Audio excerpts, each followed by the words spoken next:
1400 years ago, in the Prije deserts of Arabia, 1400 godina one man u pustinjama would change the Arabije world. jedan čovjek će promijeniti cijeli He svijet. would free the slaves, Oslobodit će robove, feed and give rights to nahraniti the i dati prava siromašnima, poor, liberate women, daće from slobodu their ženama immemorial bondage, iz njihovog drevnog ropstva. even establish the welfare Čak će se of pobrinuti za animals dobrobit and trees. životinja i drveća. His teachings would go on to Njegova form učenja će foundations postati for the temelji za renaissance of the renesansu Western zapadnog world. svijeta, And a his njegov forgiveness oprost would reach such će heights dostići tolike visine go on to da forgive će on oprostiti čak i even that osobi very person koja je bila odgovorna za for ubijstvo the murder njegove of his kćerke. daughter.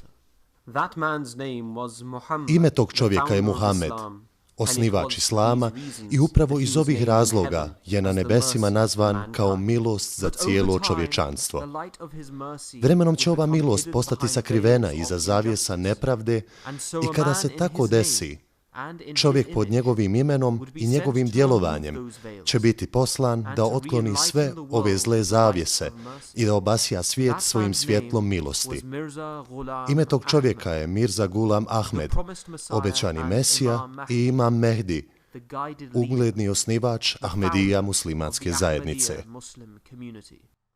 The mission for which I have been Misija za appointed koju sam bio predodređen jeste da otklonim tu rastuću prazninu u vezi između Boga i njegovih stvorenja i da je još jednom zamijenim vezom ljubavi i iskrenosti. Moja svrha je žar i srčana želja da služim čovječanstvu. Ovo je moj zadatak, ovo je moja vjera, ovo je moja navika i moj način života. Da bi nastavio sa svojom misijom širenja milosti cijelom čovječanstvu, Hazreti Mirza Ghulam Ahmed je počašćen formom nasljedstva pod imenom halifat. Od samog osnivanja, halifat će postati utemeljen na ljubavi prema čovječanstvu. Prvi halifa Ahmedija muslimanskog džemata i njegova veličanstvenost Mevlana Nurudin je, kada su ga pitali kakvo vladanje je potrebno za halifat, odgovorio: moj zaključak je da je ova milost privučena službom čovječanstvu i ja sam bio inspirisan ovom idejom još od rane mladosti, jer sam uvijek svima služio bez obzira na kastu, zemlju ili naciju, ili intelektualni i praktični nivo.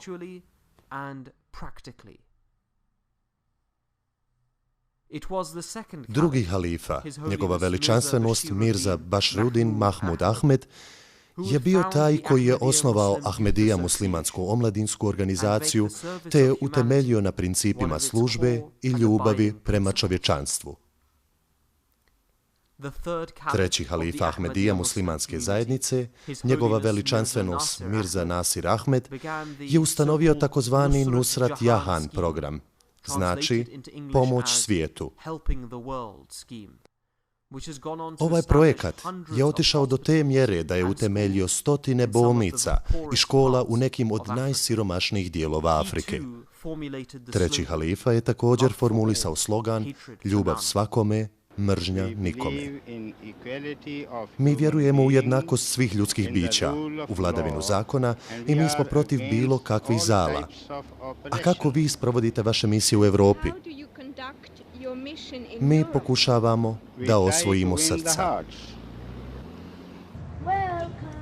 Huzur, welcome, Huzur, welcome, Huzur, welcome to Uganda, welcome, Huzur, welcome, Huzur, welcome, Huzur, welcome to Četvrti halifa Ahmedija muslimanskog džemata, njegova veličanstvenost Mirza Tahir Ahmed, je utemeljio i osnovao Humanity First, humanitarnu organizaciju koja će služiti čovječanstvu bez obzira na bilo čiju pripadnost, boju ili porijeklo.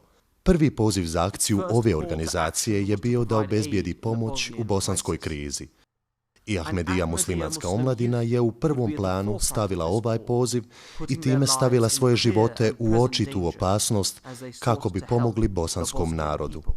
U organizaciji Ahmedijanske muslimanske omladinske organizacije Velike Britanije u klinički centar Koševo stigao konvoj sa 25 tona hrane i lijekova.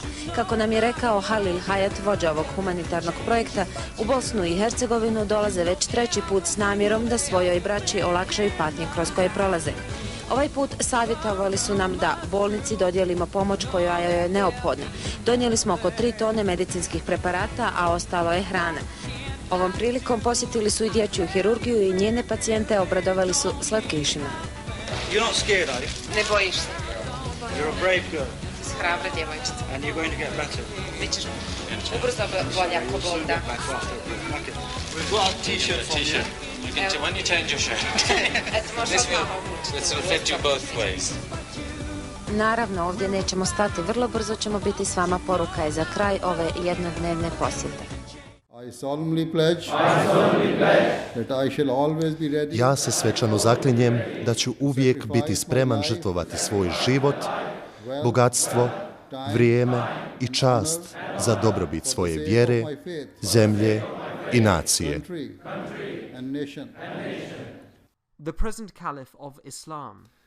Sadašnji halifa Islama je njegova uzvišenost Mirza Masroor Ahmed, koji je širom svijeta poznat kao čovjek koji širi mir i njegov cijeli život je utjelovljenje službe čovječanstvu. On je započeo svoj humanitarni rad kao učitelj u školi u jednom od najsiromašnijih dijelova svijeta, u zapadnoj Africi. Kroz svoj trud je pokazao mogućnost uzgoja pšenice u Saharskoj Africi i potencijal da transformiše agrokulturni izgled regije.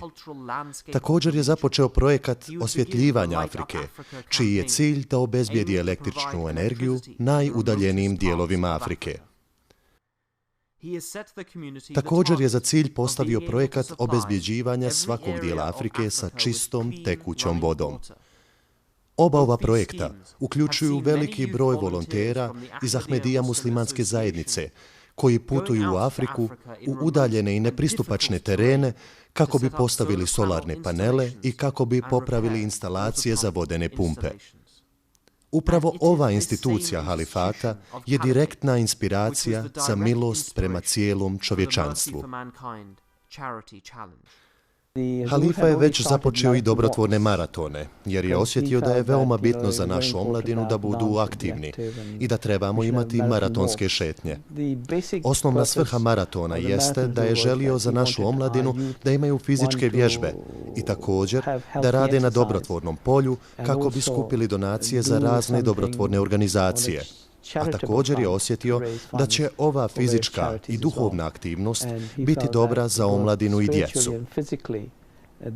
Tada smo zajedno sakupili nekih 1500 funti za razne dobrotvorne organizacije.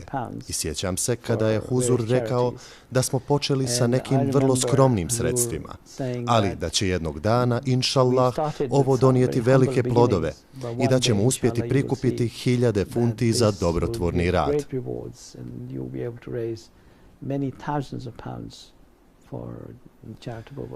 Pod uputom halife vremena, ovaj projekat Milost čovječanstvu je započeo kao šetnja od 26 milja kako bi prikupili novac za dobrotvorne svrhe 1985. godine.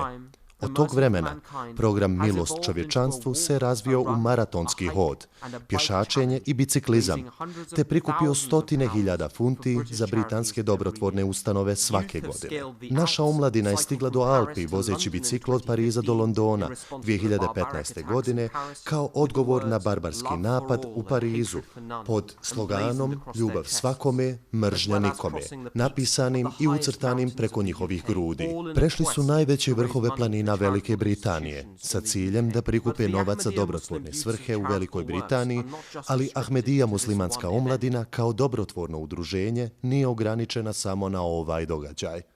Zasluge za Ahmedija muslimansku zajednicu, ja se nadam da će cijeli svijet saznati za prelijepe stvari koje ste uradili za nas u teškim uslovima.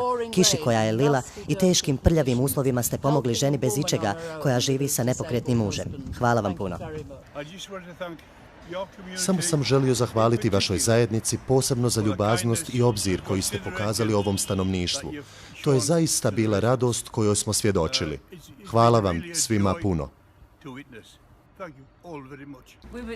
Mi smo veoma zahvalni što vas danas vidimo ovdje u selu, jer smo ovdje sve započeli, a zapravo nismo ni znali kako ćemo to sve uspjeti odraditi.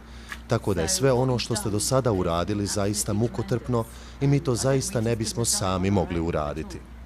Godine 2015. oluja Desmond Oliva je izazvala široko rasprostranjene poplave širom i izvan Velike Britanije. Halifa je dao naredbu Ahmedija muslimanskoj omladini da posebno pomogne najudaljenijim područjima koja su pogođena poplavama. Sveukupno 350 Ahmedija muslimanske omladine su proveli 7000 sati pomagajući preko 38 gradova i sela pogođenim poplavama. Ahmedija muslimanska omladina i dalje sprovodi razne dobrotvorne događaje poput darivanja krvi, zasađivanja sadnica drveća i hranjenja beskućnika širom svijeta. Inspirisani našim halifom, gdje god je pomoć potrebna, mi dajemo sve od sebe da služimo i radimo po principima i vrijednostima istinske i stvarne milosti prema čovječanstvu.